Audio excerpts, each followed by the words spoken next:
Hey, what's up, everybody? So I am planning to go live later today to talk through the most of the NBA slate. As you know, things are getting crazy here, so many people out, but I do have some real interest in this early game today, and so I wanted to do a quick video here just to talk through what I see for the Pistons versus the Rockets. So this is a game where we do have a few key pieces out or questionable. Jeremy Grant's out for the long run. That's not COVID related. And Kelly Olynyk is out for the Pistons. So both players that matter, I think, for that team. But the thing to watch here, and we saw this last game, is Christian Wood is a game time decision again right now. As far as I can tell, he's not really like probable or doubtful. It seems like he is true game time decision. And then Amani Brooks is also a game time decision. I think those two pieces matter. I'm going to circle back to that at the end, but I do think those are two key pieces for this Rockets team. And it's not like against the Pistons they're going to be hapless without them, but man, I think if they're in it, it helps them a lot. So walking through a few of the numbers here, Houston has been playing better, though, in their last five. It does seem like they've fallen off a little bit. Again, Christian Wood didn't play in one of those.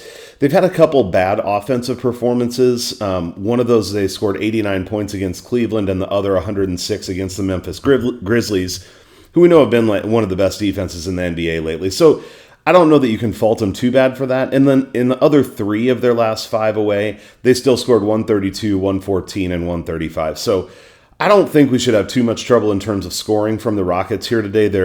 Especially if they can shoot well. On the Detroit side of things, this is a team that is just bad. I think it's a 12-game losing streak for them now.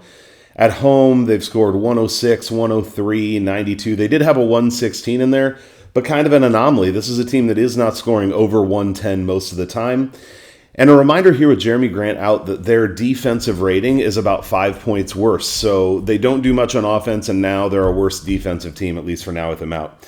So I just want to walk through some of the stats for each team, kind of offense versus defense here. So Houston is averaging 103.1 points away from home, but that's a little deceptive because it was so much lower earlier in the season. So I think you can almost toss that out. Detroit's allowing 108.6, so a little bit up there. But let's get into the key shooting stats because we know for Houston that's what makes or breaks them, especially the three-point shooting. So they've shot over 47% from the field in 4 out of their last 5 games and 8 out of their last 10 still. Really solid.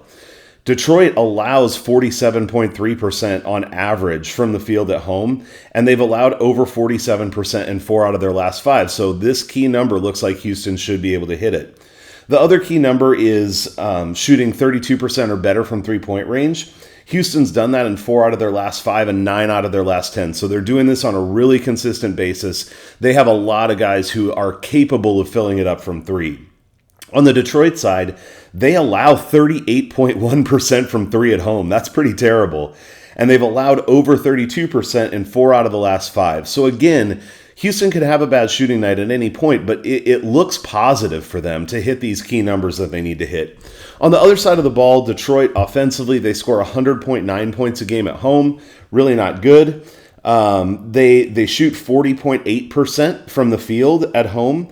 They've only been over 47% in 1 of their last 10 games. So they just don't shoot it great. And then their three-point percentage at home is 31.3. They've been over 32 in 6 of the last 10. So maybe shot the 3 kind of okay lately. And that would be the biggest positive I see for them.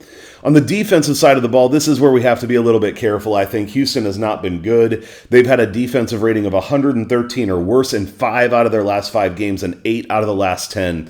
So they really do need to make a push back toward playing some defense if they're going to get back on the kind of winning streak that they were on before. I think that's primarily where they've fallen down here lately.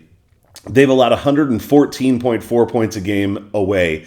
So you had a team that scores 100.9 against a team that gives up 114.4. Hard to know what's going to happen there in terms of Detroit scoring.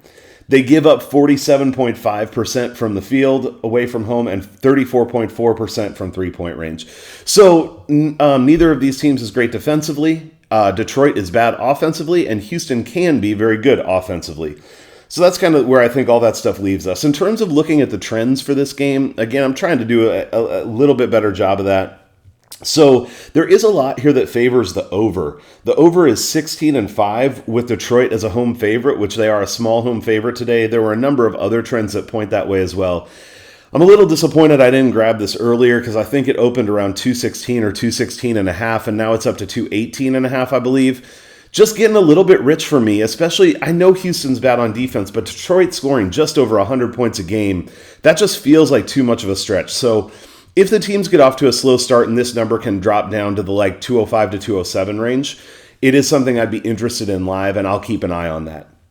In terms of the against the spread, it's fairly even. It very slightly favors Houston on the trends. Detroit is 8-1 against the spread in their last 8 versus Houston, so that is a strong trend between these two teams specifically. But again, overall, in the trends I looked at, there's a slight lean toward Houston, but it's pretty close to 50-50.